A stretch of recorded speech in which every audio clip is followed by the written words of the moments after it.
Okay, so the first part will involve ionic compounds with transition metals. Yes, write this.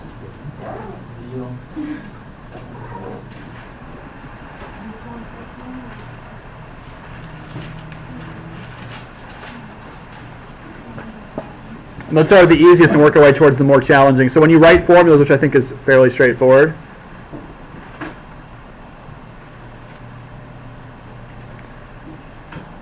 we use Roman numerals in the name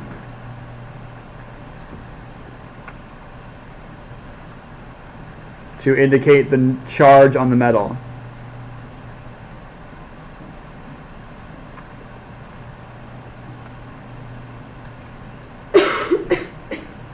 Bless you.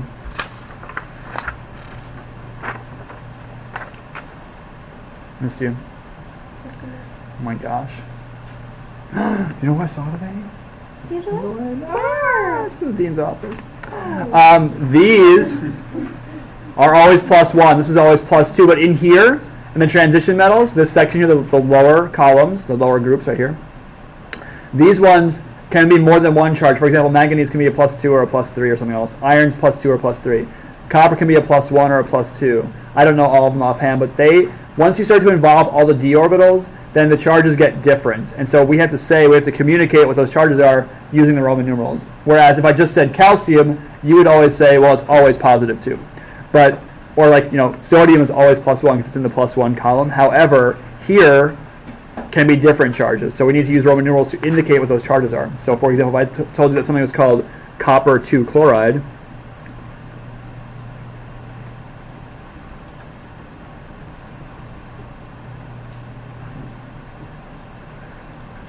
the 2 would indicate the charge on the copper.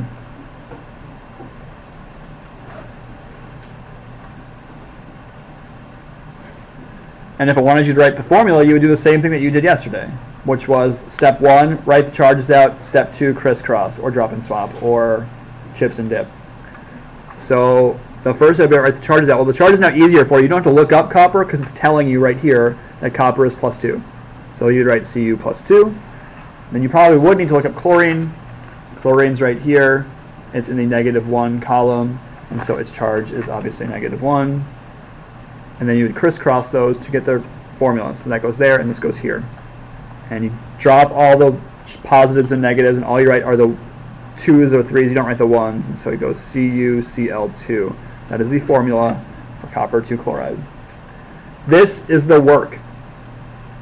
All of you should be doing this today. Well, maybe not all of you. But eventually you might get away from doing that because you're going to get this, and it makes sense, and it's not really a huge issue for you. Okay, but this is the answer. But probably if you don't know where to start, go back to the rules and write the charges first. I'll let you do one now. It's called manganese 3 oxide.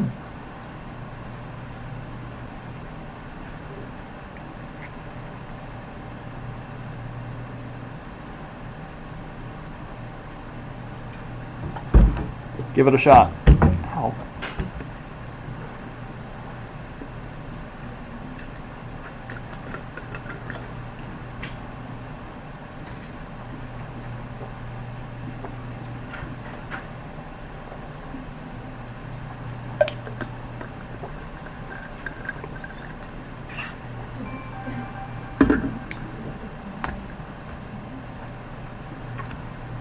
Everyone find manganese? And what's its charge? It's 3. That's what this 3 means. The charge on manganese is +3. That's what that means. So, and then +3. It's doing the work for you. Oxide is oxygen, which is a -2 charge. It's right here. Right there. Oxygen is in the -2 column. Then you crisscross. 3 goes there. 2 goes there. And you get Mn2O3. And you do one of those, and you're done. How many of you had that done? Okay, 4 people. Good job. 5. Do you want to try another one, or are we good? All right. So, writing formulas is a little bit easier than naming for transition metals, so let's work on that now. Naming. When you name something regular, like let's say sodium chloride, whoops, I blew it, NaCl, You name the first, and the second one gets an IDE ending, and then that's pretty straightforward. And the same kind of thing will happen here, except you have to worry about what the charge is on the first one. So if I gave you something like FeCl2,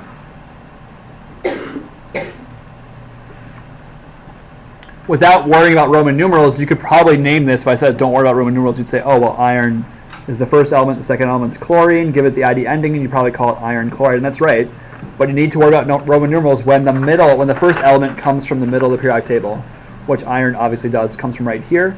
So we need Roman numerals for that iron. So here's how you figure that out. Start with the base, which is, as I just said, iron chloride. Okay, name the first. Second element gets the IDE ending. You can ignore that too for now, for naming at least. But now when you want to write the Roman numerals, this too is very helpful.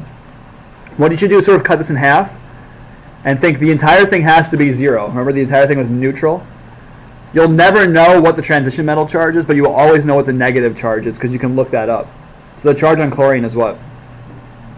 It's a -1. Keisha knows what it is. How'd you find that, Keisha? Tell everyone. You looked right here. Chlorine, -1 column. Okay. So, and there are 2 of them, right? That's what the 2 there means. So what's 2 times -1?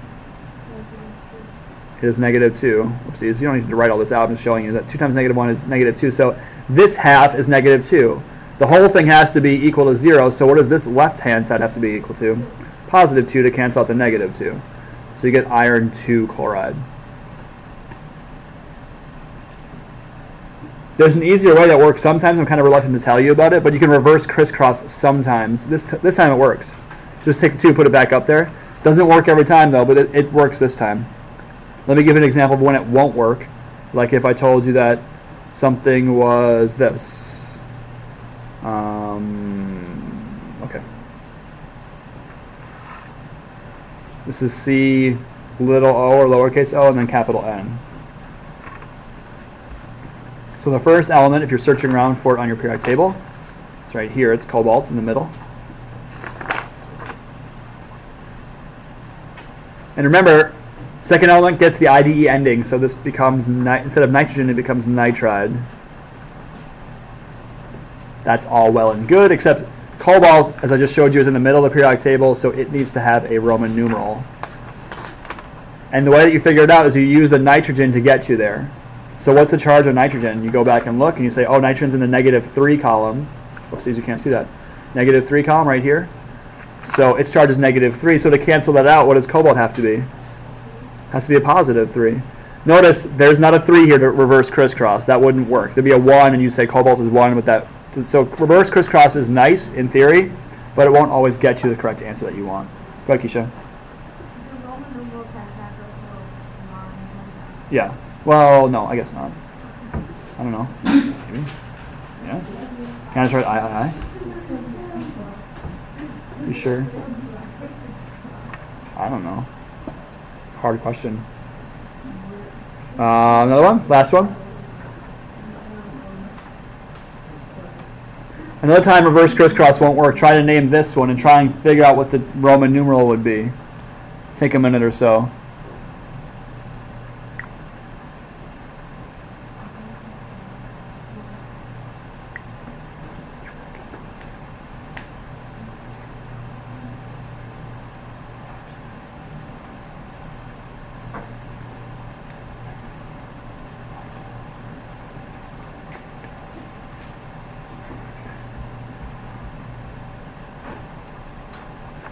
W is the best element. Did you find it?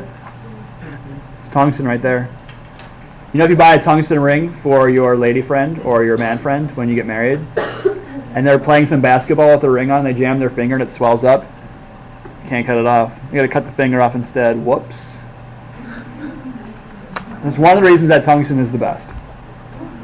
A diamond-tipped saw would not cut it. So you cut your finger off. So bottom line is, don't buy tungsten rings. I begged for a tungsten ring. My wife bought me this metal. I mean, this is like crappy gold. It's crap gold. It costs like $20. It's like, thanks, Sarah. What? Yeah, it's basically like zinc and gold. Someone painted it gold. It's terrible. Not for what it represents, guys. Obviously, it represents something very nice. However, it's a literal piece of garbage. I'm just kidding. I'm awful. Tungsten. 'Cause it's hard. It's hard. It's not. Tungsten oxide. Reverse crisscross would be nice here, but it won't. Oh wait, no, this would work, right? Reverse crisscross does work here. If it doesn't, though, you just cut it in half and say, okay, well, oxygen is -2, and there are 3 of them, so that equals -6. So this side has to equal +6, right? And you've got 2 tungstens to get you there, so each tungsten must be worth what? 3, because 3 plus 3 equals 6. Or you can reverse crisscross, whatever, fine. Yeah, like that. That works there too. Not every time, but sometimes. 60% of the time, it works all the time. I won't lie to you. That smells like pure gasoline.